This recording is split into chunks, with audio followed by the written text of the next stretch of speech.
Assalomu alaykum futbol muxlislari. Bugun sizlar bilan futbol olamidagi eng so'nggi yangiliklar bilan tanishib chiqamiz. Agar kanalimizga obuna bo'lmagan bo'lsangiz, obuna bo'ling va ushbu videoga kanalimiz rivoji uchun like bosishni unutmang. Paxtakor hujumchisining shartnomasi yil oxiriga yakunlanadi. Eronning Persepolis klubi O'zbekiston terma jamoasi va Paxtakor klubi hujumchisi Igor Sergeyevga qiziqish bildirmoqda. Jamoa forvardning agenti orqali futbolchiga yiliga 8.000 yevro maosh to'lash sharti bilan 2 yillik taklif bilan chiqqan. Eslatib o'tamiz, 32 yoshli hujumchining Paxtakor bilan shartnomasi dekabr oyining so'ngida nihoyasiga yetadi. Persepolis klubida o'zbekistonlik boshqa bir futbolchi Oston O'runov ham to'p tepadi.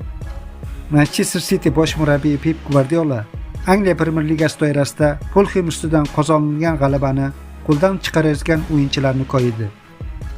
O'yin davomida shaharliklar 5-1 hisobida g'alaba qozonayotgan edi. Ammo Fulham hisobdagi farqni minimal ko'rinishga keltirishga imkon berib qo'yishdi. Albatta men xavotir oldim, lekin bu kelajakdagi o'yinlarda bizga yordam beradi. Har bir o'yin ayrim o'yinchilar uchun yangi raqib demakdir. Xatolar ustida ishlash kerak. Men juda qariman. Futbolchilar esa meni hurmat qilmay qo'yishdi. Ular o'z murabbiyiga bunday munosabatda bo'lmasliklari kerak, dedi Guardiola. Rossiyalik taniqli sharhlovchi Gennadiy Orlov sobiq ittifoq hududidagi eng yaxshi futbolchilar haqida fikr bildirib, O'zbekiston milliy terma jamoasi sardori Eldor Shomurodovni alohida e'tirof etdi. Shomurodovni ham alohida tilga olaman. U Rostovda o'ynaganida men ushbu hujumchining futbol intellekti Rossiyadagi boshqa hujumchilarnikidan ustun ekanini aytgan edim.